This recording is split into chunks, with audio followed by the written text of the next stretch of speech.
আসসালামু আলাইকুম রহমতুল্লাহি ওয়া বারাকাতুহু। আল্লাহুম্মা সাল্লি আলা মুহাম্মাদ, আল্লাহুম্মা বারিক আলা মুহাম্মাদ।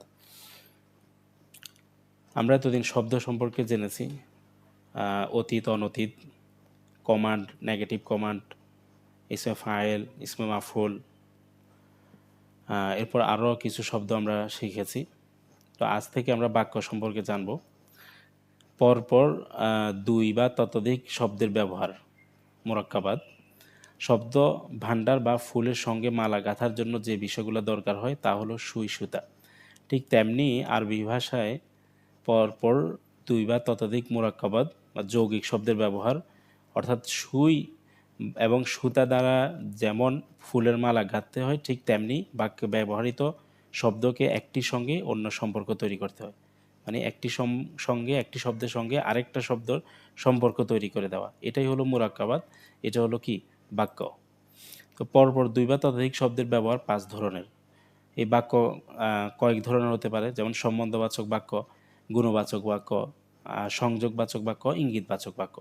আমরা আজকে এই সম্বন্ধবাচক বাক্য পড়ব। এখানে মুরাক্কাবে এজাফি এবং জারি থাকবে, মানে দুইটা বাক্য সম্পর্কে আমরা জানবো, তবে দুইটাই সম্বন্ধবাচক বাক্য।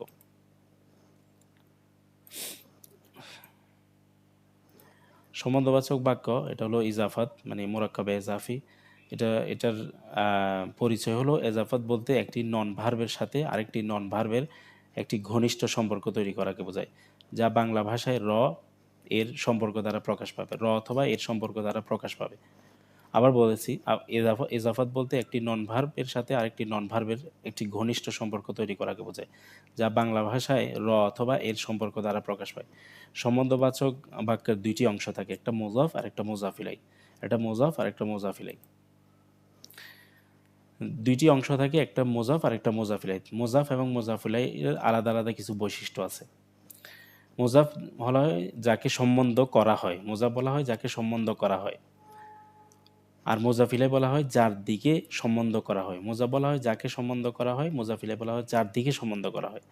মুজাফের প্রান্তিক বর্ণে জের জবর পেশ হতে পারে, মানে জের জবর পেশ যে তিনটা যে কোনো একটা হতে পারে।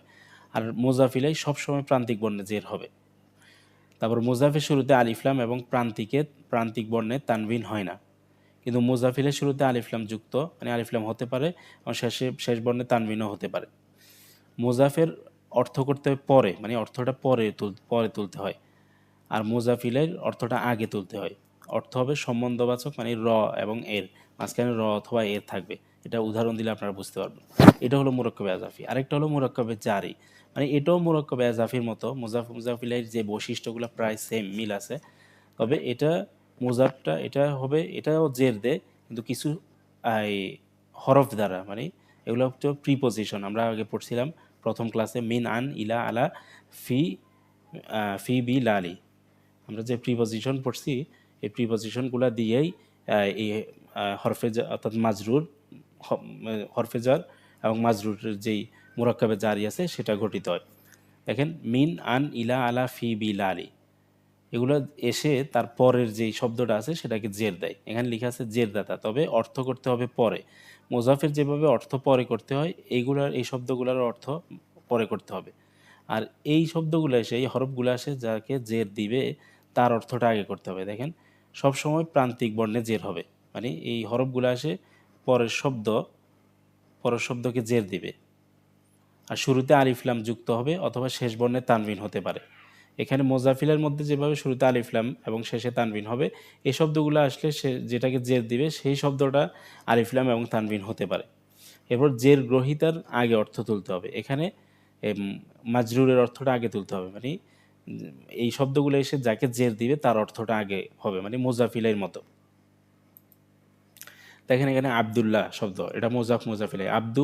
আব্দুর মধ্যে পেশ আছে, আল্লাহ শব্দ মুজাফিলাই, সেজন্য এটা জের। আমরা বলেছি মুজাফিলাই সবসময় জের হবে, এবং মুজাফিলাই আরিফলামও হতে পারে, শেষে তানবিনও হতে পারে। আব্দুল্লাহি, আল্লাহর বান্দা। দেখেন, আল্লাহর এই অর্থটা আমরা আগে করেছি, আল্লাহর, এটা এখানে হলো মুজাফিলাই।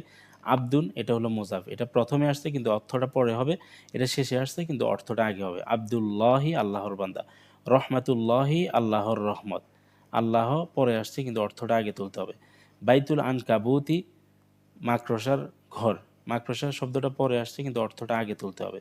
সাবিলিল্লাহি আল্লাহর রাস্তা। আল্লাহ শব্দটা পরে আসছে কিন্তু অর্থটা আগে তুলতে হবে। তাহলে মুজাফিলের অর্থটা আগে হবে, মুজাফের অর্থটা পরে পরে আসবে। আর মুজাফিলে সবসময় জের হয়। এখানে দেখেন আব্দুল্লাহি এখানে জের, আব্দুর রহমাতুল্লাহি জের, বাইতুল আনকাবুতি জের, সাবিলিল্লাহি এখানে জের, নুরুল্লাহি জের, কালামুল্লাহি জের, আব্দুর রহমানি এখানে জের, আব্দুল কারিমি এখানে জের, রব্বুন নাসি এখানে জের। তো আমরা লাইভ ক্লাসের মধ্যে ইনশাআল্লাহ বিস্তারিত আরও জানবো। আপনারা সবাই ক্লাসে থাকবেন। আসসালামু আলাইকুম ওয়া রাহমাতুল্লাহি ওয়া বারাকাতুহু।